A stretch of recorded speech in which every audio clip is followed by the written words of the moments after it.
जोहार साथियों, मैं मुकेश विरुआ। इस चैनल में आपका स्वागत है।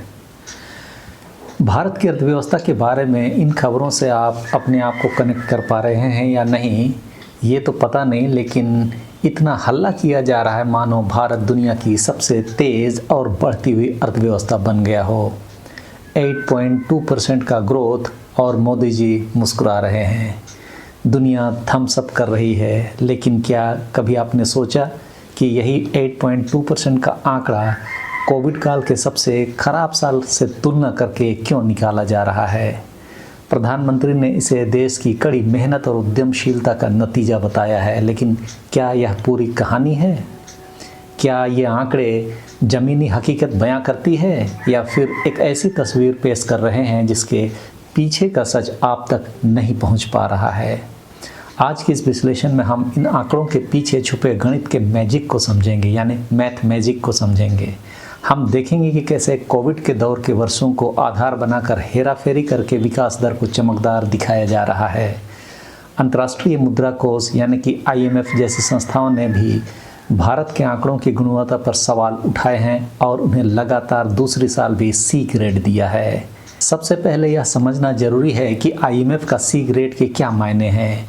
IMF ने अपने एक रिपोर्ट में दुनिया भर के देशों के आर्थिक आंकड़ों की गुणवत्ता और पारदर्शिता का मूल्यांकन किया था। वह अक्सर यही काम करती है। भारत को इस मूल्यांकन में C श्रेणी में रखा गया है। यह श्रेणी उन देशों के लिए है जहां आंकड़ों की विधि, स्रोत और प्रकाशन प्रक्रिया में महत्वपूर्ण कमजोरियां पाई गई है। यानी अंतर्राष्ट्रीय मुद्रा कोष ने भारत की आर्थिक गणना प्रणाली पर गंभीर सवाल उठाए हैं। 2023 के आर्टिकल 4 कंसल्टेशन रिपोर्ट में IMF ने कहा कि भारत के GDP आंकड़ों में ट्रांसपेरेंसी और मेथडोलॉजी की कमियां हैं। सबसे बड़ा सवाल कि 2015 में जब भारत ने GDP कैलकुलेशन का बेस ईयर 2011-12 से बदलकर 2017-18 किया तो उसमें भी कई विसंगतियां पाई गई और अब उसको फिर से बदलकर 2020-21 करके GDP को चमकदार बना रही है।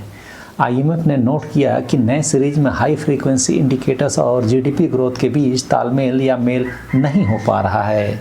IMF ने रिपोर्ट में लिखा कि there are concern about the timeliness and completeness of the India's data dissemination. मतलब समय पर और पूर्ण आंकड़े देने में गंभीर चिंताएं हैं। और उससे भी गंभीर बात तो यह है कि IMF ने भारत के डेटा ट्रांसपेरेंसी के मामले में C ग्रेड दिया है।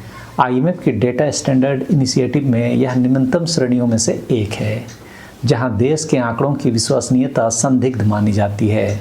C ग्रेड का मतलब है कि डेटा रिलीज में देरी। जब संबंधित समितियों को ही निष्क्रिय किया जाए तो फिर डेटा कहां से रिलीज होगा? यह जानबूझकर किया गया, ना ही डेटा जारी हो और ना ही उस पर विश्लेषण। मेथडोलॉजी में पारदर्शिता की कमी। अभी जैसे हमने आपको बताया कि पहले दूसरे वर्ष को आधार बनाया और अब उस वर्ष को आधार बना रहे हैं जिस समय GDP नेगेटिव में थी।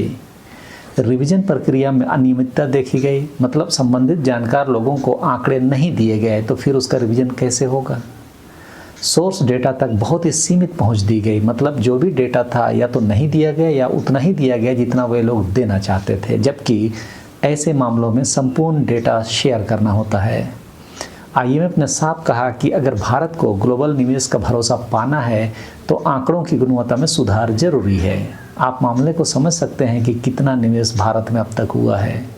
वह इसका साक्षात प्रमाण है। आंकड़ों में चोरीगिरी करेंगे तो निवेश भी कहां से आएगा? ये सिर्फ तकनीकी गड़बड़ी नहीं है, यहाँ आंकड़ों की राजनीति है। 2015 में जब नया GDP सीरीज लॉन्च हुआ तो अचानक पिछले साल की विकास दर में 2.2% का उछाल आ गया था। वहीं 2020 के बाद कोविड के समय नेगेटिव ग्रोथ का इस्तेमाल विकास के लिए नए कीर्तिमान दिखाने में हुआ। पूर्व RBI गवर्नर रघुराम राजन ने कहा कि आंकड़ों में सुधार के बजाय उन्हें संदेह के घेरे में लाया जा रहा है। विश्व बैंक के पूर्व मुख्य अर्थशास्त्री कौशिक बसु के मुताबिक Indian statistics are losing credibility. सवाल ये नहीं है कि अर्थव्यवस्था बढ़ रही है या नहीं, सवाल ये है कि कितनी तेजी से। आप अगर सही बेसलाइन नहीं चुनेंगे तो हर ग्रोथ अच्छी लगेगी।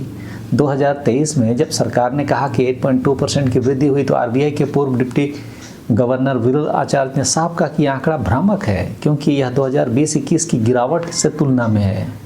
अगर हम 2019-20 को बेसलाइन माने तो 2023-24 की वास्तविक वृद्धि दर 3 से 4% से ज़्यादा नहीं है।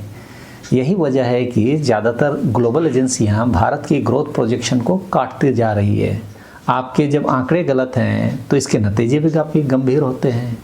आप बातों को समझते जाइए। पिछले कुछ वर्षों में आंकड़ों से संबंधित कई सारे समितियों को भारत सरकार ने निष्क्रिय कर दिया, ताकि ना ही डेटा आएगा और ना ही उसका विश्लेषण।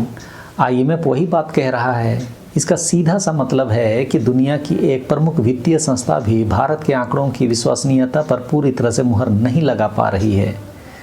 जब आंकड़ों के संग्रह और प्रस्तुतिकरण की प्रक्रिया ही संदेह के घेरे में हो तो उन पर आधारित 8.2% ग्रोथ के दावे कितना पुख्ता हैं।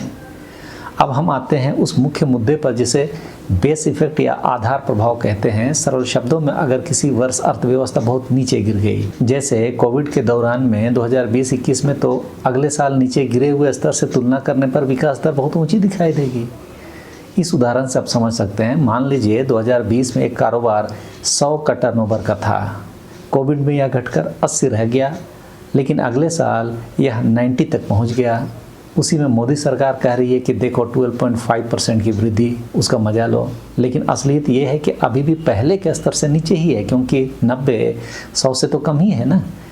2020-21 में जब कोविड के समय के लिए विकास दर की बात कही गई तो उस समय -7.2% थी। यह आधुनिक भारत का सबसे बुरा आर्थिक प्रदर्शन था। 2021-22 में 8.7% की वृद्धि दर घोषित की गई, जबकि इसका बेस वही 2020-21 था। इसे ही बेस इफेक्ट कहते हैं। ये आंकड़े केंद्रीय सांख्यिकी कार्यालय द्वारा जारी किए गए थे। हालांकि आर्थिक विशेषज्ञों और IMF ने चेतावनी दी है कि 2021-22 और 2022-23 की उच्च वृद्धि दरें मुख्यतः 2020-21 के निम्न आधार से उपजी है, न कि वास्तविक संरचनात्मक वृद्धि की वजह से। ऐसे ही IMF ने 2 साल लगातार सी ग्रेड नहीं दिया है। 18 घंटे की मोदी जी की मेहनत, चुनाव धांधली, संवैधानिक संस्थाओं के राजनीतिकरण और अंधभक्तिगिरी के कारण हासिल हुआ है। भारत सरकार कोविड के गंभीर दौर 2020-21 और आंशिक रूप से 2021-22 को अपना आधार वर्ष बनाकर वर्तमान विकास दर की गणना कर रही है। इससे आंकड़े तो चमकदार दिख जाते हैं, लेकिन जब आप उसको पूर्व के स्तर से तुलना करते हैं तब तस्वीर काफ़ी अलग नज़र आती है। क्या वास्तव में अर्थव्यवस्था मजबूत हो रही है या सिर्फ उस गड्ढे से निकाल रही है जिसमें खुद कोविड में उन्होंने डाला था? इस बात को समझिए कि अगर अर्थव्यवस्था 7-8% की दर से बढ़ रही है तो उसके संकेत भारत की जनसंख्या में क्यों नहीं दिख रहे हैं? Centre for monitoring Indian economy के मुताबिक भारत में बेरोजगारी दर 2023 में 7 से 8% के बीच पहुंच चुकी है। युवा बेरोजगारी दर 15 से 24 साल के बीच के लोगों की तो 45% के ऊपर पहुंच चुकी है। यह आंकड़ा दुनिया के सबसे खराब देशों के बराबर है। कंजम्पशन मीटर को अगर आप देखेंगे तो कार सेल्स में गिरावट आई है। 2 व्हीलर सेल्स में 5 साल का निचला स्तर हमने देखा। FMCG कंपनियों की ग्रोथ रुक गई। उसके अलावा पेटीएम, जोमेटो जैसे कंपनियों को एम्प्लॉय घटाने पड़े। इन मामलों में विकास दर कहाँ चली गई? दिल्ली के दुकानदार कहते हैं कि वे 30 साल से कारोबार में हैं, लेकिन कोरोना के बाद से बिक्री आधी हो गई है।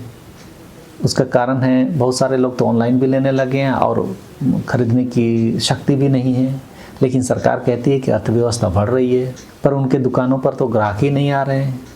1990 के बाद से पहली बार ऐसा हुआ है जब GDP ग्रोथ के साथ एम्प्लॉयमेंट ग्रोथ में कोई संबंध नहीं दिख रहा है। महंगाई के बाद की असली कमाई लगातार गिर रही है।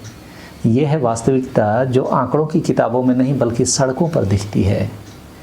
अभी के समय में यदि हम किसानों, छोटे दुकानदारों, बेरोजगार युवाओं, आदिवासियों और महंगाई से परेशान परिवारों की स्थिति को देखें तो इन आंकड़ों का ज़मीनी हकीकत का आईना हम कह सकते हैं देख पाएंगे। जहाँ तक बेरोजगारी की बात है तो यह बात किसी से छुपी हुई नहीं है कि शहरी युवाओं में बेरोजगारी अभी भी चिंताजनक स्तर पर है। क्या वास्तव में नौकरियाँ पैदा हो रही है? लेकिन आंकड़े तो कुछ और ही कह रहे हैं। इसका मतलब मोदी सरकार के आंकड़े इन बेरोजगारियों को नहीं देख पा रही है। मोदी सरकार ने 2022 तक किसानों की आय दोगुनी करने की बात कही थी, लेकिन किसानों की आय में बढ़ोतरी की बात तो दूर की बात, किसानों की आत्महत्या की खबरें बढ़ गई है। क्या किसानों की आत्महत्या में भी GDP ग्रोथ 8.2% के आंकड़े से मेल खाती है? आम आदमी रोजमर्रा की चीज़ों, पेट्रोल, डीजल और खाने के सामान की बढ़ती कीमतों से जूझ रहा है। सरकार के आंकड़ों के हिसाब से इस नाममात्र के GDP जिसमें कि महंगाई शामिल होती है बहुत ऊंची दिखाई गई है, लेकिन इस नाममात्र के GDP से क्या महंगाई के असर को कम किया जा पा रहा है? इसका सीधा सा जवाब तो यही है कि नहीं। यह बात भी आपको समझनी होगी कि देश में विषमता बढ़ी है। यह जो नाम मात्र की जीडीपी ग्रोथ है वह सिर्फ सीमित पूंजीपतियों के यहाँ पहुँच रहा है। 90% से ज़्यादा लोगों के बीच में यह समृद्धि पहुँच ही नहीं रही है। इसे हम समृद्ध नहीं कह सकते। सिर्फ 10% लोग ही देश की संपत्ति को लूट रहे हैं और फर्जी जीडीपी ग्रोथ का मजा ले रहे हैं। आर्थिक आंकड़ों का खेल यह सिर्फ आंकड़ों तक सीमित है। बेस ईयर को बदलने का फ़ायदा उठाकर विकास दर को शानदार दिखाना, IMF जैसी संस्थाओं द्वारा आंकड़ों की गुणवत्ता पर उठाए गए सवाल और ज़मीनी स्तर पर आम आदमी की मुश्किलें, ये सब मिलकर एक अलग ही कहानी कहते हैं। एक जिम्मेदार नागरिक होने के नाते हमारा फ़र्ज़ बनता है कि हम सुर्खियों के पीछे की सच्चाई को जानने और समझने की कोशिश करें।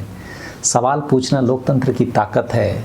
सिर्फ यह न पूछें कि जीडीपी कितनी बढ़ी, बल्कि यह भी पूछें कि किसकी बढ़ी और कैसे बढ़ी। चैनल में बने रहें और दूसरों को भी जोड़ें। सबों को धन्यवाद। जोहार।